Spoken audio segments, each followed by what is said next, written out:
So in this third video, we're going to talk about how to use a program logic model to help with your evaluation plan. So program logic models are not evaluation plans in themselves, but they do provide a good framework for what evaluation questions to ask, and they help you to design a good evaluation question. So just here's an example of how that might work. So thinking about two types of evaluation, process and outcome evaluation. So process evaluation, this is more about how a program is working and if it is or has been delivered as intended, whereas outcome evaluation are things that have changed because of the program. And you can see in this figure here that inputs, activities and outputs are more around the process side of evaluation, and the short-term, medium-term and longer-term outcomes are obviously outcome evaluation. It may not be quite as black and white as this in real life. Sometimes you'll find that processes are evaluated as part of short-term outcomes, for example, but it does give you a rough sense of what type of evaluation you need to do for what element of the program logic model.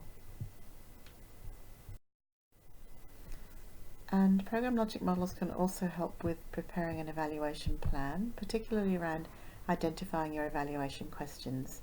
So there's sort of 3 steps here to developing an evaluation plan, and you can see that identifying an evaluation question comes very early on. And here's an example of what that might look like. So this is a logic model around a program or an intervention to reduce readmissions for patients with heart failure through helping them to understand and remember information by the use of something called teachback. So the problem statement is that we have high rates of readmission for patients because they have limited knowledge or they forget discharge instructions when they go home. So we have our inputs, we have outputs, which is basically around training nurses in using teachback and providing resources to help them to use it.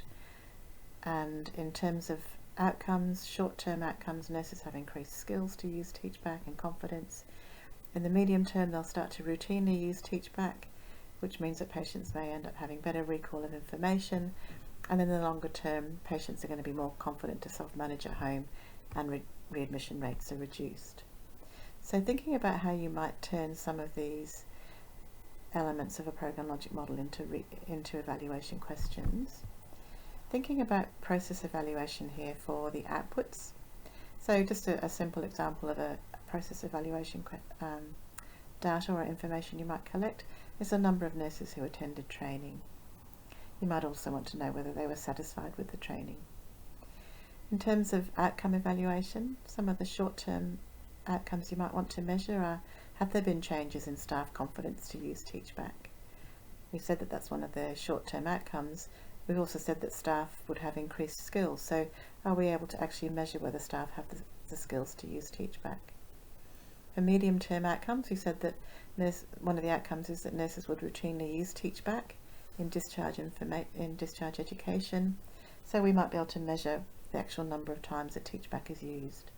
We might also be able to measure whether it actually does inform patients or help patients to recall information. And in the longer term, remembering that we're not really likely to see these within the life of our program, but we said there that readmission rates may be reduced. So that's a simple outcome evaluation that we can use. And I've also put there under inputs costs associated with staffing time, because sometimes you might want to, as well as process evaluation questions and outcome evaluation questions, you might also want to ask some sort of economic questions. So what is the actual cost of running this program? And with evaluation plans, we won't go through this in detail now because we talk about it later in the program, but there are sort of some key elements, and one of them is your logic model and the intended outcomes. You also need to look at your evaluation questions, so the logic model can help with that. And this all generally goes into an evaluation implementation plan. I'll just show you an example now. So for the program logic model we just showed before about the teachback, the evaluation questions might be, were there changes in staff confidence to use teachback? Did the program teach staff the skills to use teachback, and so on? And the indicators are how we're going to actually measure that. So for the question around changes in staff confidence, we might want to look at the percentage of staff who have increased confidence. We can collect that through a validated self-efficacy survey, giving it to all staff who've received training.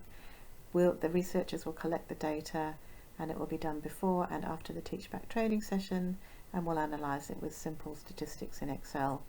So this is just a brief example of how you can use a program logic model to help inform your evaluation plan.